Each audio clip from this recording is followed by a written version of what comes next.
morning, everybody. Thank you for coming in early. Kevin Scrobola. It's my first term running unopposed this time around. I'm going to touch on the candidates because, again, this is a team that's been assembled, and it's assembled for a reason. Doug Sheehan. You know, you guys just heard it from everybody, and you're going to hear it one more time. Doug Sheehan is he's in a position that actually took the local from ruins, which it was in '89, built it to what we have today.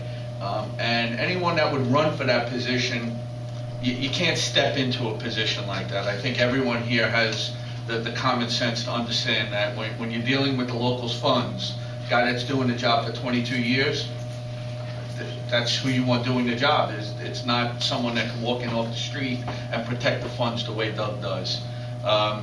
You know, my first term as a business agent, I acquired 3 outside public sector groups, and a lot of people probably aren't familiar with them, as I wasn't too familiar with them. But over the past 3 years, this guy right here, John Gentile, has been the guy that I have, aside from others on the board, but the guy that I've depended on to give me the leadership and the guidance to actually administer their contracts, and to the point where now I'm actually negotiating their contracts. And that's because John was always there. John is available. John is a guy that you can pick up the phone and call, and he's going to answer all the time.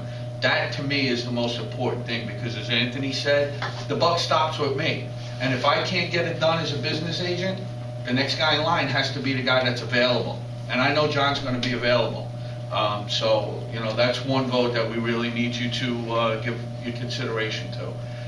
Mark Crum, again, who's the guy that you want standing there when you get jammed up with the company? His opponent, he just, you know, he's young. He's young. Mark is the guy that's going to beat this company down. I've seen it time after time.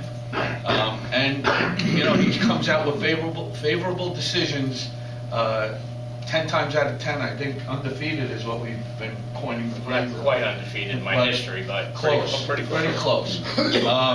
Close enough. And last but not least, let me just talk about Kevin for a second. I know you like this part. You well up a little bit, but he assembled a team here. This is his inaugural, as Doug said, presidency. A lot of people in this room have been waiting for this. Let's be honest. I mean, Kevin's been carrying the load for the past 2 to 3 years, and the local needs his leadership. We know that. There's nobody else running against him. We know that. And there's a reason for that, because there's nobody that can do the job he does. And this is who he has assembled to help him and support him in doing that job. So we would appreciate your consideration on the ballot. Thank you very much.